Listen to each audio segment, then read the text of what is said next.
Buenos días, hermanos y hermanas. El modelo de fe del día de hoy, 13 de febrero, es Beato Jordán de Sajonia.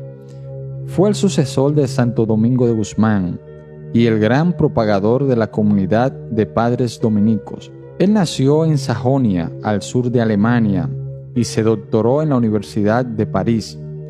Santo Domingo de Guzmán le envió a un hombre de toda su confianza, a Fray Reginaldo, a que le pusiera a hacerse religioso dominico, y aceptó.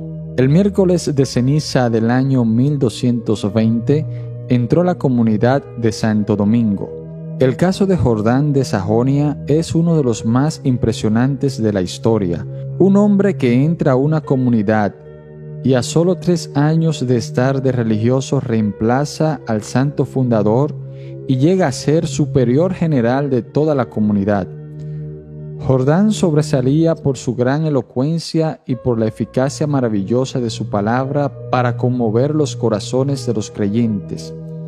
Primero fue nombrado superior provincial de la región más difícil de gobernar que tenía esa comunidad, que era Lombardía, Italia.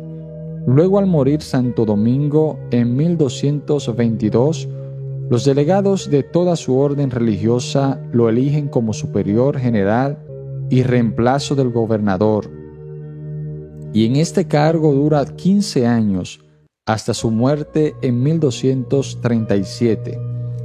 Santo Domingo tiene el honor de haber sido el fundador de la comunidad de padres dominicos, pero Jordán de Sajonia fue el gran propagador de esta comunidad.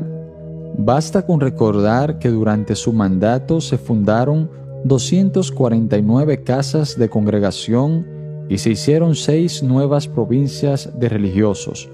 Dicen que Jordán de Sajonia es el patrono de los capellanes de universidades, porque este santo sacerdote recibió de Dios unas cualidades admirables para lograr ejercer influencia entre los universitarios.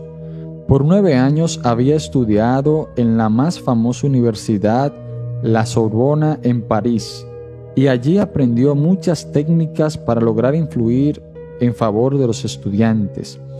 Su gran preocupación fue siempre lograr hacer mejores a los que estudiaban en las universidades.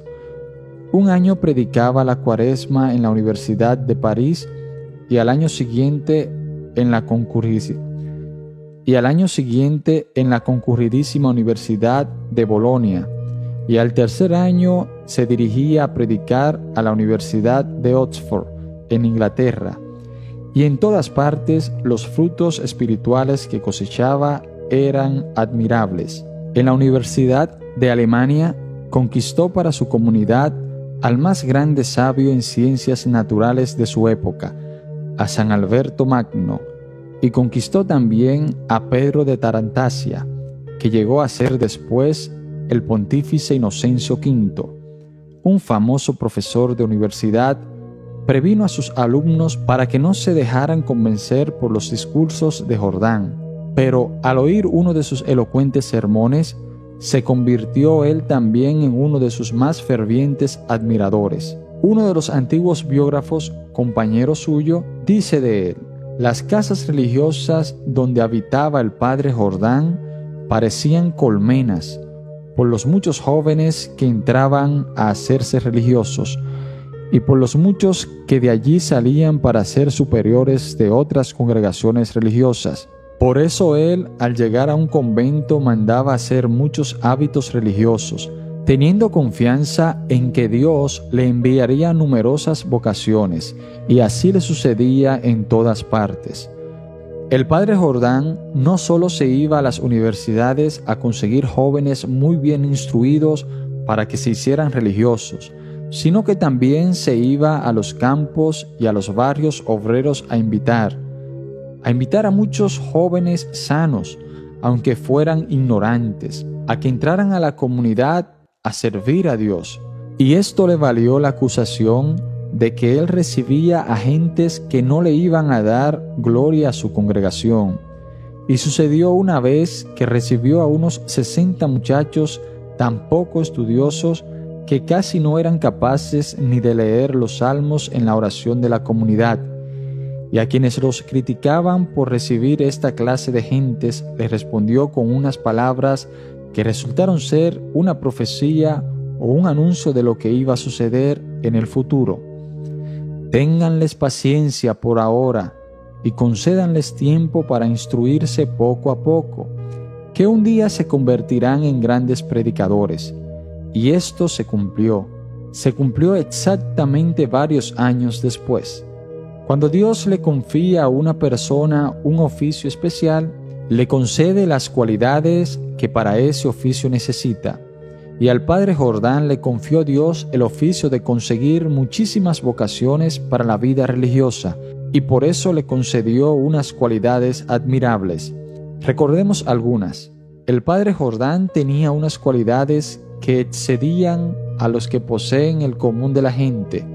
Dicen los que vivieron junto a él que la austeridad en el dominio de su lengua, de sus ojos y de gula era algo impresionante, pero que sobre todo llamaba la atención el modo heroico como dominaba su ira para no ofender a nadie, ni para amargarle la vida a ninguno. Y no es que no fuera valiente cuando el emperador Federico II empezó a atacar ferozmente al sumo pontífice y a la religión. El padre Jordán se fue al palacio y le dijo frente a frente al emperador que esta conducta era reprensible y que si no cambiaba de modo de proceder, le llegarían desgracias muy grandes. Pero con los pequeños sabía hacerse pequeño, y con los débiles era extraordinariamente comprensivo. Él tenía, por cierto, lo que más tarde afirmará y repetirá San Francisco de Sales, que más moscas se logran sacar con una cucharada de miel que un barril de amarga de hiel. Sus contemporáneos alaban mucho las dotes de buen amigo que poseía el padre Jordán, comprensivo, lleno de caridad, con deseos continuos de amoldarse a los demás para poder hacerle mayor bien. Él mismo lo dice en uno de sus escritos: siempre me esforcé por tratar de estar de acuerdo con los demás en todo lo bueno y por tratar de no chocar contra nadie. Quise colocarme en el sitio de los otros para poder comprenderlos mejor, en contraposición de los demás. Con los soldados traté de amoldarme a ellos como si yo fuera un soldado, con los campesinos como si fuera un campesino, y sobre todo me propuse ser extremadamente comprensivo con los que sufren tentaciones, angustias y depresiones. San Pablo recomienda a los seguidores de Cristo: rían con los que ríen y lloren con los que lloran. Es lo que hizo siempre Fray Jordán. Veamos un ejemplo. Una noche estaban rezando los salmos con un grupo de jóvenes recién llegados a su comunidad, y de pronto a uno de ellos le vino una risa nerviosa y no fue capaz de controlarla. Y enseguida los demás compañeros se contagiaron también y empezaron a reír todos, y no se pudo seguir el rezo. Uno de los superiores quiso regañarlos, pero el padre Jordán les dijo: mis buenos jóvenes, tenemos que reírnos alegremente porque hemos logrado salirnos de la esclavitud del pecado y de los vicios que nos tenían atado. Ahora hemos llegado a ser del grupo de los preferidos de Dios. Riamos pues alegremente. Y él personalmente participó de aquella alegría juvenil.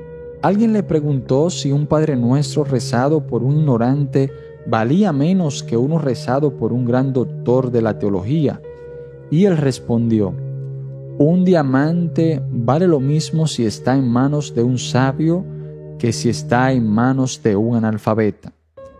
Otro le preguntó: ¿qué es más necesario para la vida del alma, rezar o meditar? Y él le dijo: eso es como preguntar: ¿qué es más necesario para la vida del cuerpo, si comer o beber? Ambas cosas son sumamente necesarias.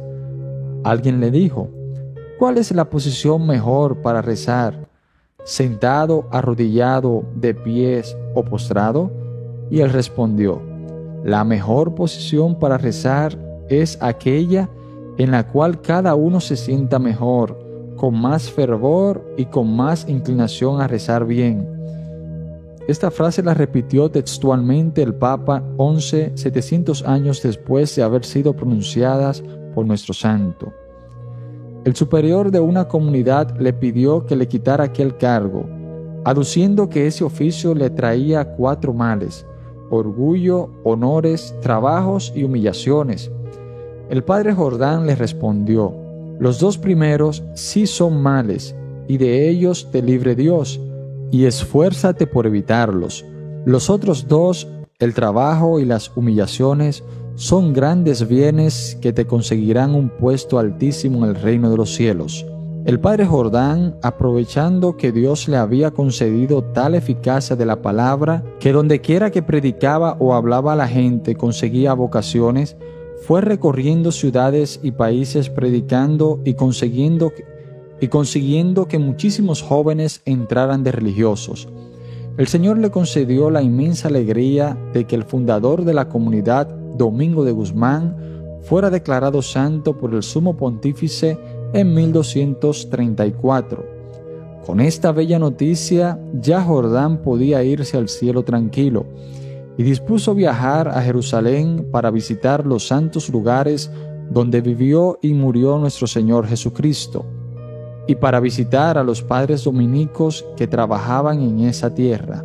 Pero en el viaje de regreso, el barco que lo transportaba fue lanzado por una violenta tempestad a las costas de Siria, frente a la ciudad de Telemaida, y Fray Jordán y los demás pasajeros murieron ahogados.